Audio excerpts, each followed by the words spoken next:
안녕하세요. 범죄 분석가이자 범죄사회학자인 배상훈 인사드립니다. 2021년 3월 12일입니다. 오늘 아침에 실시간 방송을 했어야 되는데 아침 새벽같이 이제 지방에 다녀왔어요. 지방에 도착해서 뭘 하려고 했더니 영여건이 안 되더라고요. 오늘 운전만 6시간 넘게 했죠. 6시간? 더 있구나. 7시간 넘게 했네. 갔다 왔다. 그래서 좀 쉬다가 이제 이것저것 준비하고 그래도 올려야 될 것 같아서 이제 녹화해서 올립니다. 어제 구미에 3살짜리 여자아이의 미라 시신 사건에 대해서 대단히 논란이 많습니다. 저는 그 사건을 어제 명랑시사에 긴급히 사건 호출을 가서 설명을 좀 했었는데 좀 많이 좀 지나치다고 해야 될까요? 사실은 좀 그 사건을 다루는 여러 언론들의 방식이 언짢았습니다. 예를 들면 막장이라니 그러니까 이게 이게 부적절한 관계에서 나온 아이 예를 들면 사생아죠. 그렇게 사생아라는 표현을 안 했어도 자신의 어떤 부적절한 관계 속에서 나온 아이라느니 아직까지 밝혀지지 않은 여러 가지 사실을 가지고 언론들이 너무나도 큰 소설을 쓰고 너무 자극적으로 접근하는 것 같아요. 대단히 저는 이게 언론의 역할이 여기까지 해야 되나? 언론이라는 게 이렇게까지 해야 되나? 사실 좀 죽은 아이가 있고 또 상황에 따라서는 또 다른 아이가 지금 사라진 상태인 거죠. 사실 근데 이 상황은 정확히 아직 파악이 되지 않고 있습니다. 지금 팩트는 뭐냐면은 구미에 있는 빌라 2층에 몇 달 전에 죽은 대략적으로 그래서 미라화된 3살짜리 2살에 3살짜리 아이가 있었던 건 확실한 거고 그 아이의 DNA와 그 아이를 버리고 간 이른바 이제 어머니 22살입니다. 그러니까 19살 정도에 난 것 같아요. 대충 그때쯤에 났다고 하는 이건 났다고 하는 거니까요. 그 아이와 사이에 DNA를 대조해 보니까 친자 관계는 형성이 되지 않는다. 그렇지만은 일부 혈연적 관계는 있다. 그래서 대략적으로 아마 자매나 아니면 형제 이런 형태 자매라고 볼 수 있겠죠. 그래서 했더니 그 어머니의 모친 그러니까 이 아이의 관계상의 외할머니죠. 랑 대조해 보니까 친자관계 형성된다. 그러니까 지금 팩트는 이 미라화된 아이 3살짜리 아이와 외할머니 근데 그 사람은 하필 또 그 공간에 가서 그 아이를 발견해 갖고 경찰에 신고한 사람입니다. 그러니까 근데 친자관계 형성된다. 친자관계 확인된다. 이것이 팩트고 지금 나오는 얘기는 그 22살짜리 어머니 그러니까 사실 지금은 이제 어머니가 아니죠. 이 사람이 그 당시에 이 당시라고 한 3년 전쯤 되겠죠. 출산한 병원과 출산한 것에 대한 확인이 그 담당 의사가 확인을 해주고 있다. 그러니까 적어도 거기서 출산한 거는 맞는 것 같다. 근데 사실 이것은 좀 더 확인을 해봐야 되는 부분이지만 어쨌든 지금 이제 언론 인터뷰라든가 이런 걸 통해서 그리고 구미경찰서에서 확인해 준 바는 그거는 확인한 것 같다. 그러면은 그 아이는 어디 갔느냐? 그 아이가 지금 사라져버린 거죠.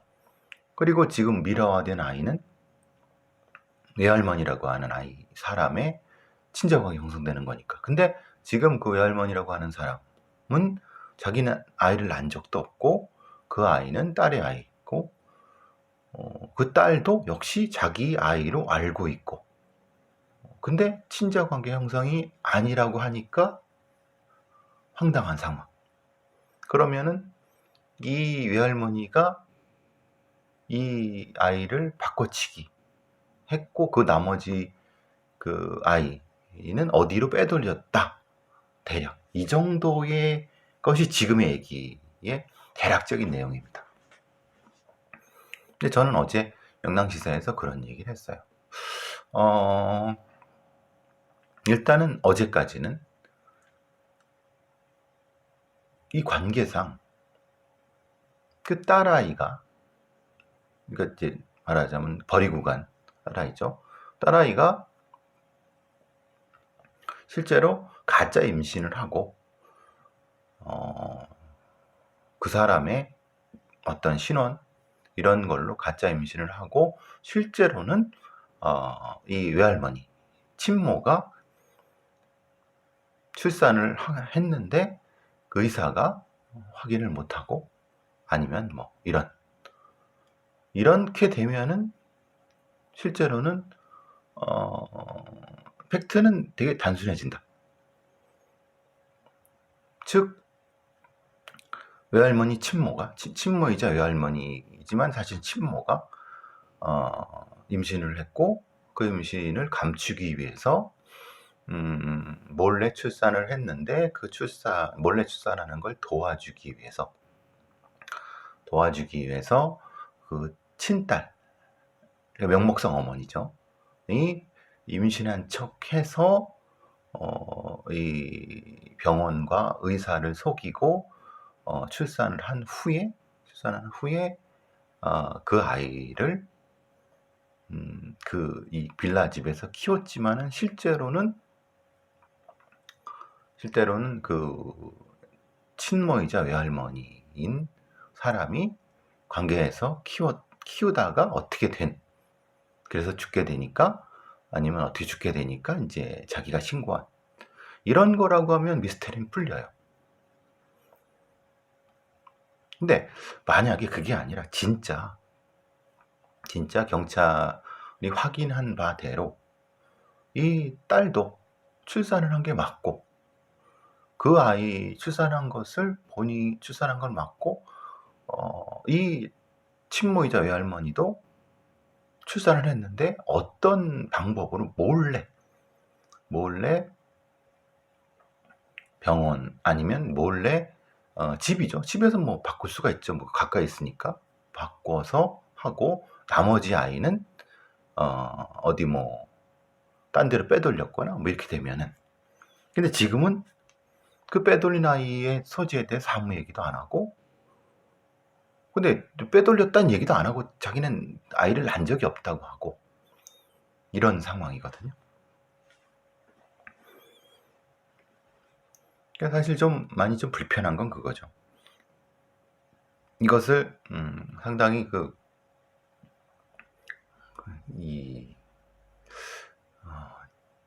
흥미 위주로 접근하는 언론들이 있다는 것에 사실은 많이 불편한데 그래서 뭐 불륜을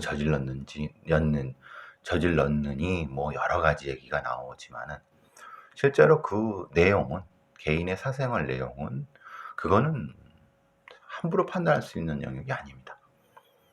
그러니까 친모가 자신의 어떤 결혼 생활 외에 다른 사람과 성적 관계를 갖고 다른 아이를 낳았다 하는 건 그 사람의 문제죠. 뭐 그 사람이 뭐 어떻게 하든 그건 그 사람의 문제지만, 근데 이제 그러는 과정에서 아이가 뭐 죽게 되거나 그렇게 돼서 그럼 거기에 대한 책임을 분명히 지면 되는 건데, 상당히 그 흥미 위주로 이 사건을 미스터리다 막 이렇게 끌고 있지만은 너무나도 자극적인 소재를 가져와서 하는 것 같아요. 또 어제 이승환의 명랑시사 출연하고 나서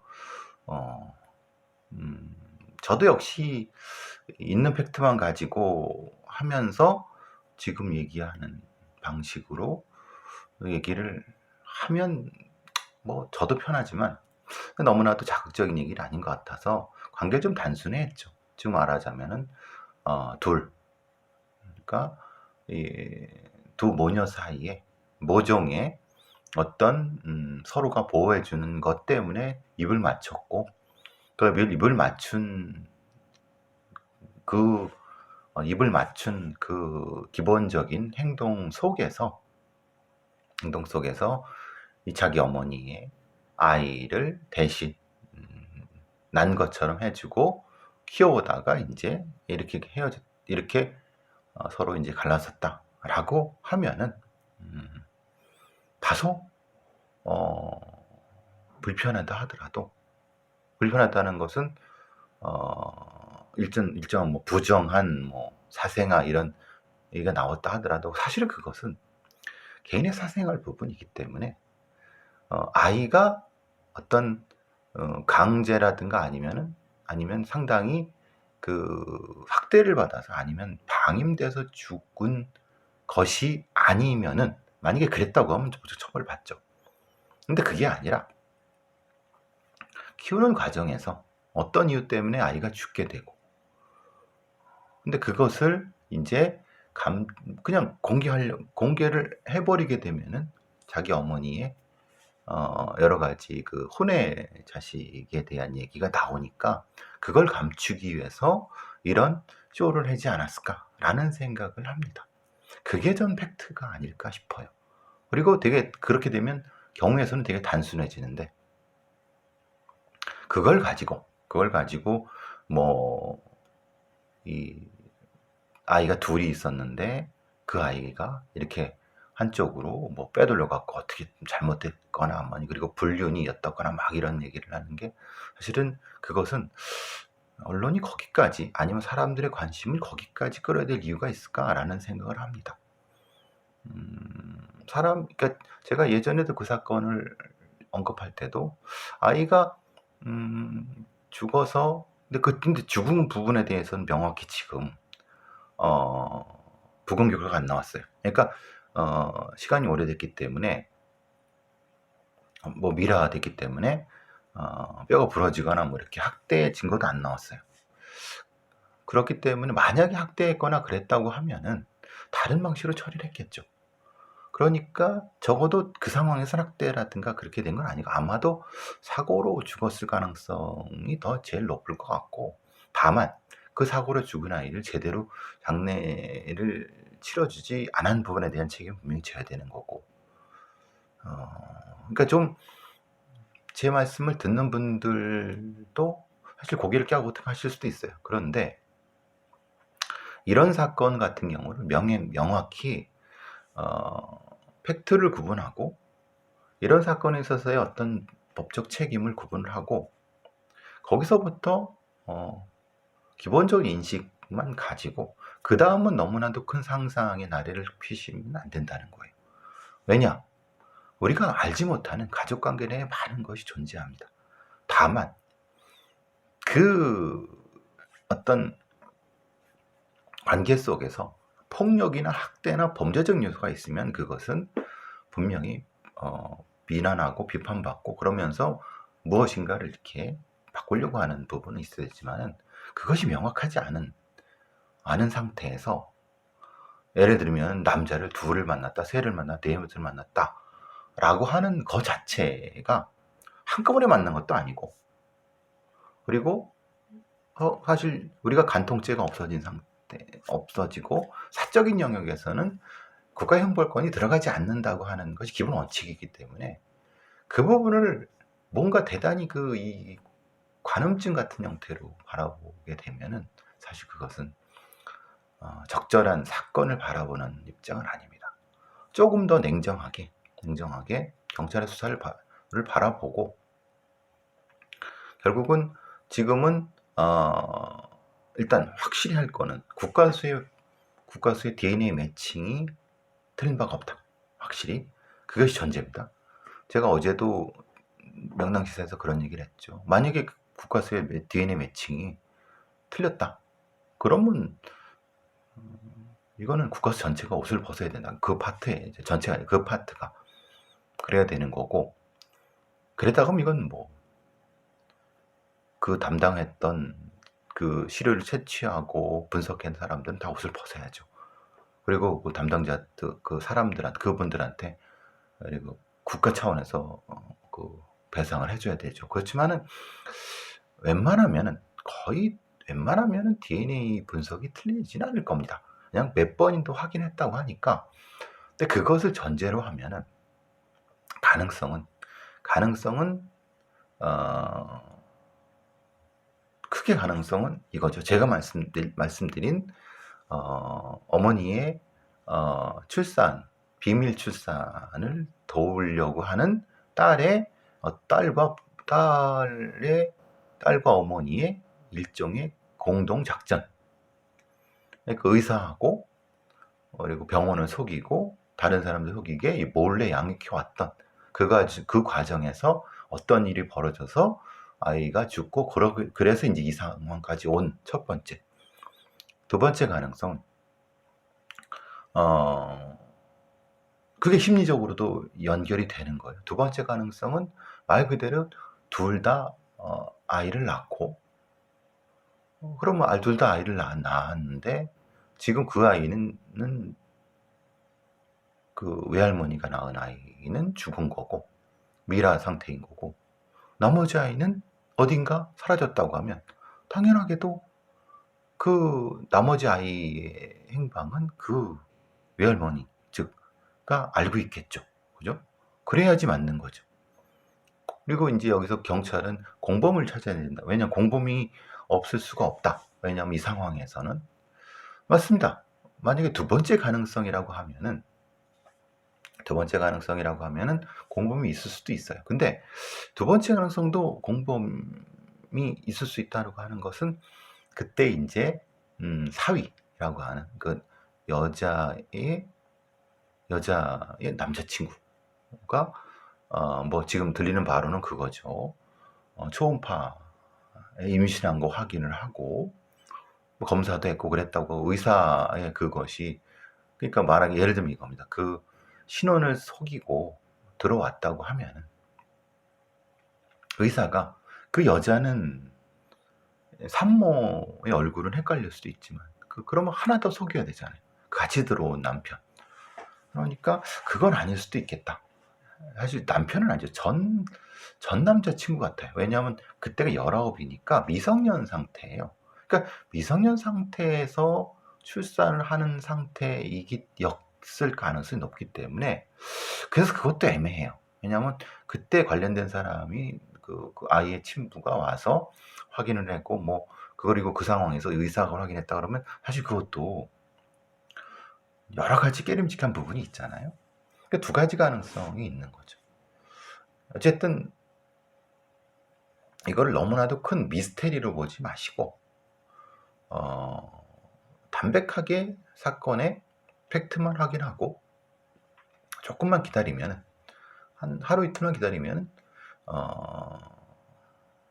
그 외할머니가 진실에 대해서 자백을 하거나 아니면 관련자가 제보를 통해서 해결될 문제입니다. 그러니까 저는 그 부분이 사실은 좀 언론들이 너무나도 자극적으로 접근하는 것 때문에 불편해요.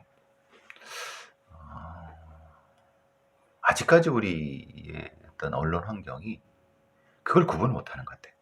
개인의 사생활과 그리고 어떤 법적으로 구분해야 될 부분과 도덕적인 부분에 대해서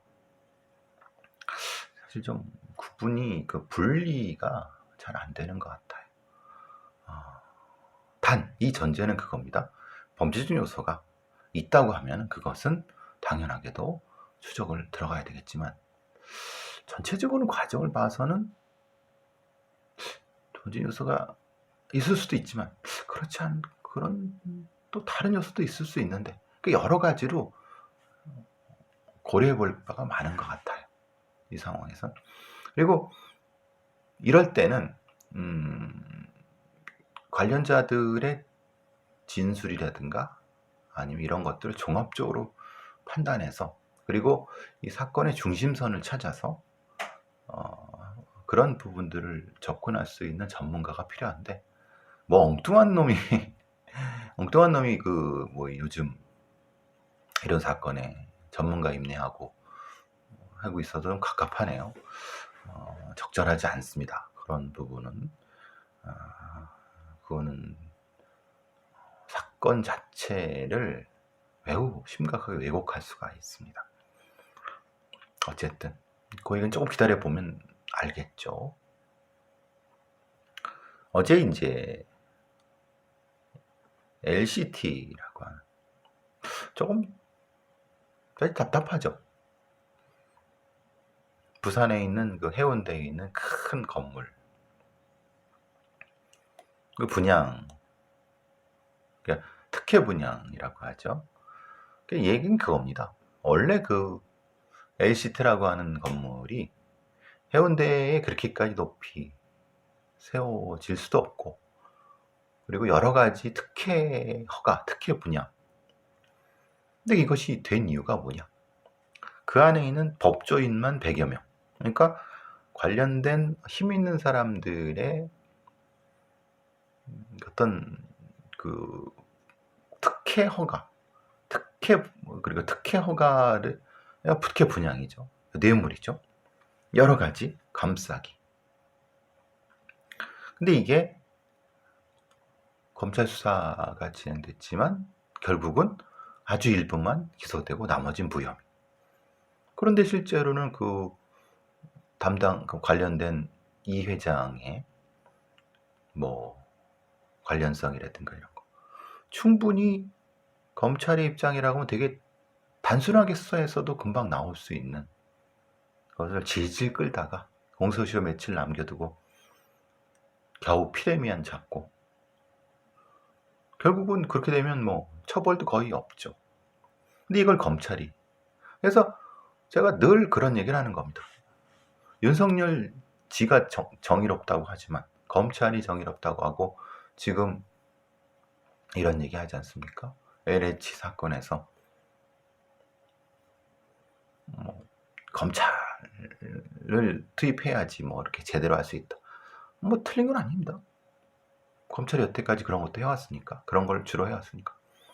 그런데 이런 LCT 사건이라든가 이런 사건, 그러니까 선택적 수사를 하는 선택적 정의를 했던 검사들의 그런 진짜 깽판적 행태를 보면은 검찰과 검사들의 물론 그들은 그러겠죠. 아주 소수고 정권과 관련된 권력과 관련된 일부의 검사들의 언제까지 그런 낡은 레코드를 돌릴 겁니까?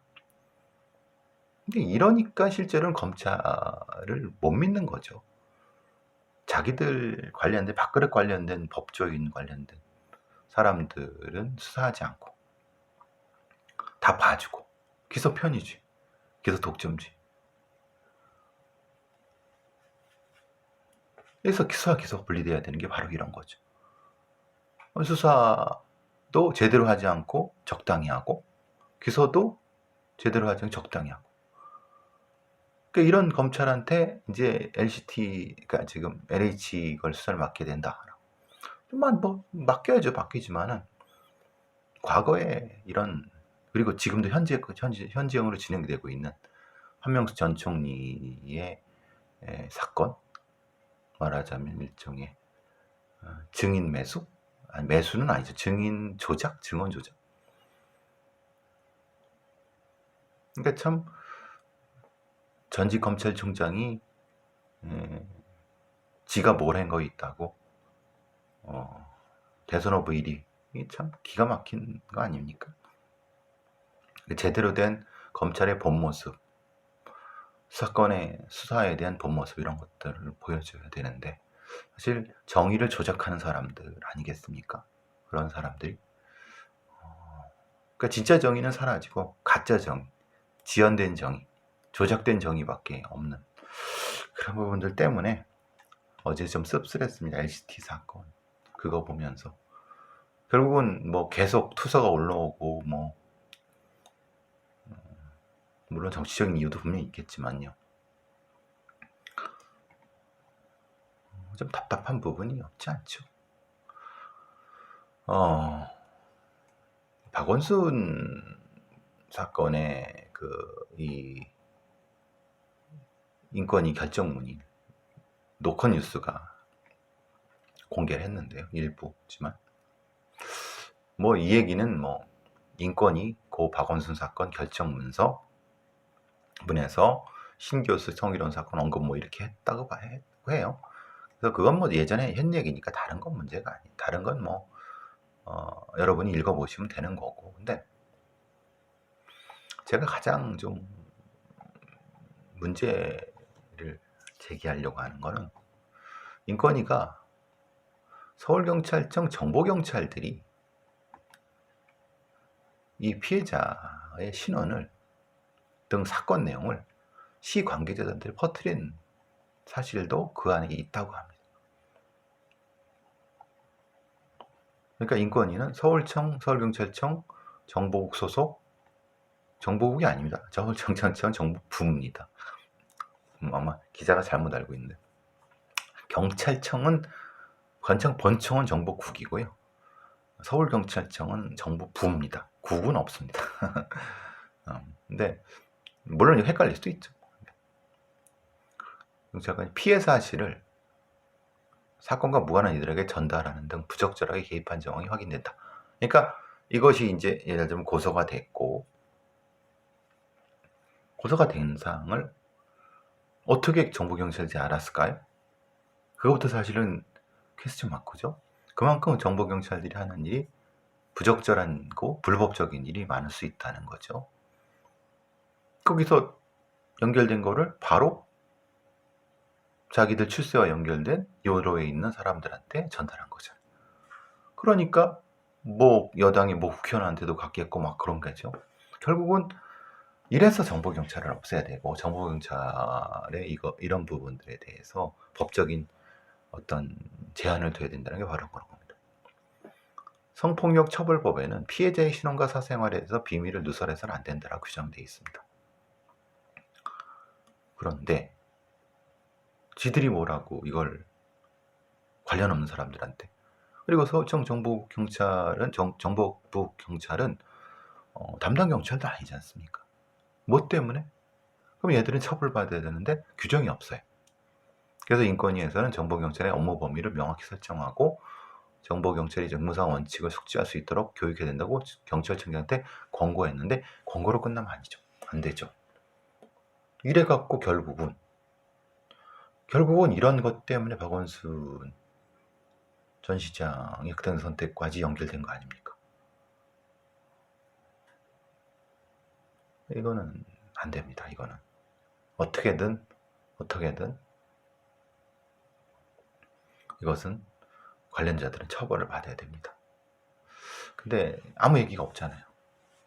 이것도 문제죠. 아무 얘기가 없는 거예요. 적어도 경찰청이라든가 아니면 정부 행안부에서도 문제 제기를 해야 되는데 아무 얘기가 없어요. 저는 그래서 이건 또 심각한 문제다. 더 심각한 문제다. 박원순 사건의 본질적인 부분은 차치하고라도 성폭력 피해자 2번 돌려보낸 해바라기 센터라고 KBS에 단독이 났는데, 이런 거죠. 여성가족부와 의료기관이 운영하는 해바라기 센터라는 데가 있습니다. 성폭력 피해자들을 지원하는 24시간 운영된 기관입니다. 응급진료와 상담, 법률 자문을 원스톱으로 받을 수 있다고 하는 겁니다. 당연히 원스톱으로 받아야 되겠죠. 근데 이 센터를 필요로 하는 피해자가 도움을 받지 못한 일이 있었다고 하는데, 지난 4일 밤에 성폭력을 당한 여성이 112 신고를 했는데 가까운 해바라기 센터로 연결시켰죠. 근데 당직자가 없었다는 말, 야간 당직자가. 그래서 다른 데로 갔다가, 근데 또 다른 데도 역시 코로나 때문에 뭐 관련자들이 없었어요. 그럼 야간에 근무를 안 한다고. 뺑뺑 돌아갔고, 근데 왜 그럴까? 해바라기 센터를 운영하는 국립중앙의료원에서 인력을 충원해주지 않고 있기 때문이라고 합니다. 그렇게 정부에서는 대통령이라는 사람도 계속 뭐 이런 성범죄 부분이라든가 정치인 놈들도 그렇고 뻔질나게 그런 소리 해야 되지만, 실제로 현장의 인력은 투입되지 않은 거예요. 이래서 어떻게 성범죄 수사가 제대로 되겠습니까? 성범죄가 예방이 되겠습니까? 이따위로 운영하는 거예요. 그러니까 실제로 이렇게 운영이 엉망이기 때문에 제대로 된 수사가 진행이 안 되죠. 제대로 수사가 될 수도 없는 거고, 건넌 번지르르 하고 속은 이렇게 엉망인, 좀 답답하죠. 물론 잘하는 데도 있습니다. 제대로 하는 데도 있는데, 이거는 분명히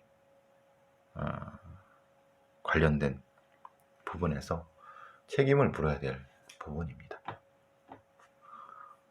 힘이 약한 사람들한테는 돈이 안 들어가고 예산도 투여 안 되고, 이제 그런 얘기를 하죠. 보건복지부에서는 학대 피해 아동 즉각 분리 시행을 앞두고 쉼터 보호시설 확보 속도, 복지부 점검회의, 아동 쉼터 29곳 추가 설치, 시도당 일시 보호시설 확보. 30일 이번 달 즉각 분리 제도 실시를 앞두고 정부가 부족한 아동 학대 쉼터 일시 보호시설 확충에 집중하고 있다. 이제 보름 좀 남았는데 부랴부랴 이게 이 지랄들 하는 겁니다. 그러니까 이 즉각분리제도는 아시다시피 1년에 2회 이상 아동학대 신고가 접수된 아동에 대해서는 현장 조사 과정에서 학대 피해 강하게 의심되고 재학대 발생 우려가 있으면 지자체가 즉시 원가정 분리, 시설이나 위탁 과정에 일시 위탁하는 제도인데, 그 공간이 있어야 되잖아요. 그래서 현재 76곳인데 29곳을 올해 안에 추가 설치하고, 올해 안에 전국에 11곳에 불과한 아동 일시 보호 시설도 최소 한 곳 이상 확보될 수 있도록 했는데, 결국은 지금 하고 있다는 거예요. 하고 있으면 안 되죠. 이번 달 말부터 시작이니까 이번 달 말 전에는 이미 뭐가 돼야 되죠. 인력도 배치해야 되죠. 참 한가한 인간들입니다. 이 공무원이라는 놈들이 한가한 인간들입니다. 그래서 아동학대가 줄어들겠습니까? 한가한 소리 하고 있는 거죠. 이거 조금 다른 얘기인데, 머니투데이에서 서해에 떠다니는 중원전, 아니 완전할까? 핵 잠수함도 있는데, 이렇게. 중국, 사실 제가 여러분도 그렇지만 저도 그렇지만 다른 건 어떻게든 할 수가 있죠. 예. 근데 일본 놈들 후쿠시마 터진 것처럼 그런 일이 만약에 중국의 동해안, 우리의 서해에서 걔는 중국 동해안에 원전 많습니다. 거기가 집중돼 있습니다. 후쿠시마 같은 일이 터지면 바로 그게 서해안, 바로 경기만, 서울 바람, 아마 엄청 재앙 정도가 아니에요. 이건 코로나 재앙도 아니죠. 근데 거기에 대한 대응은 우리가 어떻게 하고 있는가? 이건 생존의 문제죠. 근데 중국 국무원 애들이 2021년부터 이제 25년까지 5년간 해상 부유식 핵동력 플랫폼, 그러니까 원자력 발전소를 해상에 띄워서 전력 공급하는 체계라고 합니다. 여기 불과 산둥하고 인천과 400km밖에 떨어져 있지 않습니다. 근데 저는 그것보다 다른 이것의 전문가라는 인간들이 하는 소리가 좀 답답해요. 왜? 이런 거죠. 전문가들은 해상 원전이라 하더라도 육상 원전과 다를 거 없다. 아니 핵잠수함도 있고 핵항공모함도 있는데 뭐가 어려울 게 있느냐? 특별한 게 없다.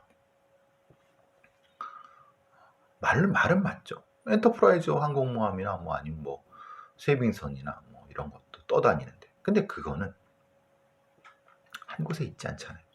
그리고 그것은 전쟁을 대비하는 거기 때문에 안전이라고 하는 부분에서 이동성이 있기 때문에 그것은 어느 정도까지 이제 운영도 많이 해봤고, 근데 해상원전 바로 앞에 거의 고정식이잖아요. 여기서 이제 뭐 카이스트의 무슨 뭐 교수란 인간이 그런 얘기를 하는 거죠. 기본적으로 뭐 유리한 측면도 있다. 육상원전보다. 주변이 다 바닷물이니까 냉각수에 떠 있는 거 아니냐. 침몰하더라도 기본적으로 원전은 물로 돌리니까 물이 많으면 문제가 없다. 그 다음 말이 가관입니다. 만약의 경우 침몰하더라도 원전에서 나오는 방사능 물질이 바다의 자정 능력을 초과하지 않는다라고 합니다. 이런 개 같은 소리를 하고 있습니다. 내가 이 이름을 공개하려고 하지만 참 답답해. 생각해 보십시오. 지금 후쿠시마의 원전이 폭발해갖고 노심이 녹아서 지금 파고들고 있는데 그거 시키려고 계속 하고 있습니다. 계속 나옵니다. 근데 이게 해상 원전이 문제가 돼갖고 바닷속에 콕 돌아간다. 서해 속에 들어간다. 그러니까 중국의 동해안 대륙붕 정도에 이렇게 들어간다고 생각해 보십시오. 꺼내지도 못합니다. 바닷속에 계속 오염물질을 계속. 이 원자력 교수라고 하는 인간이 이따위 소리를 하고 있으니 참 답답하죠. 그러니까 물론 안전을 위해서 여러 가지 노력도 하겠죠. 그러면은 적어도 정확하고 객관적인 데이터를 제시해주고 서구 유럽에서도 해상원전을 만들려고 하지 않았을까? 그때 안전성 평가? 근데 그것을 왜 안 만들었지? 그리고 실제로 냉각수 부분에서의 위험도? 이게 데이터가 외국 논문이 분명히 있을 겁니다. 참. 원자력 업계에 있는 사람들이 자신의 밥그릇을 지키기 위해서 아무리 그래도 이건 생존의 문제거든요. 후쿠시마 때문에 지금 난리 아닙니까? 그 보고서도 그렇고 참 똥인지 된장인지를 구분 못하는 사람들 때문에 그 배운 지식이 아깝습니다. 참 답답하죠. 물론 제가 원전이 절대적으로 뭐 불안하고 불안전하고 그 말씀드리는 거 아닙니다. 안전하다고 하면 해상원전이 그 정도 생각하시는 것이 안전하다고 하면은 객관적인 데이터를 가지고 설명을 해야죠. 그렇죠? 그걸 이런 식으로 하면은 재앙 아닌가? 재앙.